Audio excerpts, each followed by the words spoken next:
কিও যারা নীতি নৈতিকতার কথা কয়, দরবেশ মার্কা কথা কয়, পোস্ট করে, তাদেরকে ক্ষমা করে দাও। গোপালগঞ্জের কী অবস্থা দেখছেন নে? আমি বারবার বলছিলাম যে এই দেশে ছাটামবাজের দল, ছাটামবাজের ছাইয়া থাকি গেলেই সমস্যা। এদের ছাইয়া সহ নির্বংশ করে দিতে হবে, ঠিক আছে?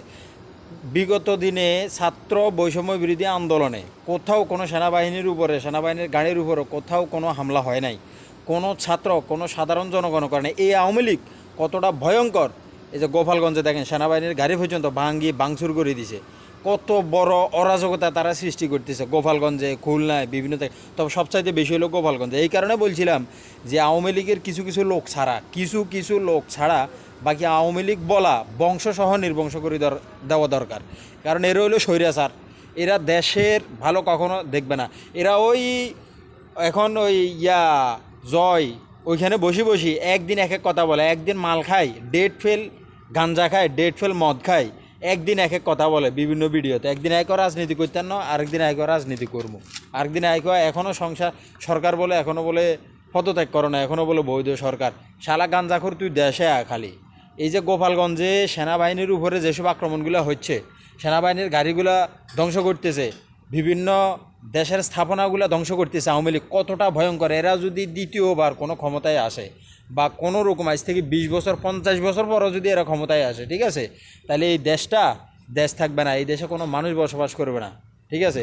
তো এই কারণে বলছি যে আওয়ামী লীগের কিছু কিছু লোক ছাড়া আর বাকি যা আছে এদের বংশ সহ নির্বংশ করে দেওয়া দরকার একবার টোটাল। কারণ সেনাবাহিনীর মতো এর যাই কিছু করছে, সেনাবাহিনীর ভিতরে সংস্কার দরকার, সেনাবাহিনীর ভিতরে দেশবিরোধিতা লোক আছে। আমি এটা বলতেছি না যে সেনাবাহিনী ইনোসেন্ট, সেনাবাহিনী ফেরেস্তা, সেনাবাহিনীর ভিতরে দেশবিরোধিতা লোক আছে। এই যে এখন একটা গোষ্ঠী হিন্দু যে গোষ্ঠীটা আছে, এই হিন্দু গোষ্ঠীটারে বিভিন্ন রকম উস্কানি দিচ্ছে আওয়ামী লীগের লোকজনে, লোক দিয়া বিভিন্ন রকম উস্কানি দিয়া তাদেরকে দেশের বিরুদ্ধে একটা অরাজকতা সৃষ্টি করতেছে এই আওয়ামী লীগের লোকজনে। এই আওয়ামী লীগই দেশ সারি সরে গেছে, স্বৈরাচারী মুক্ত হয়েছে দেশ, এরপর আওয়ামী লীগের এই যে বংশবিস্তার হয়ে গেছে না।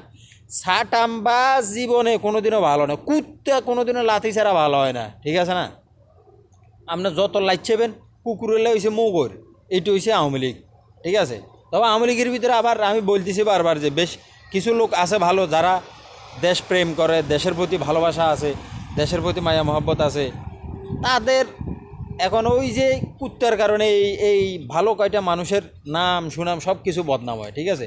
এই কারণে গোপালগঞ্জে যে শুরু হয়েছে শেখ হাসিনার এলাকা, এটা স্বৈরাচারের এলাকা, যে কাহিনী শুরু করছে হেরা, বাবুরে এই দেশে তো মনে হয় যে কি একটা অরাজকতা সৃষ্টি করছে। তো আমি বর্তমান প্রশাসনকে বলতে চাই, আপনারা কঠোর এটার ব্যাপারে কঠোরভাবে সিদ্ধান্ত নেন।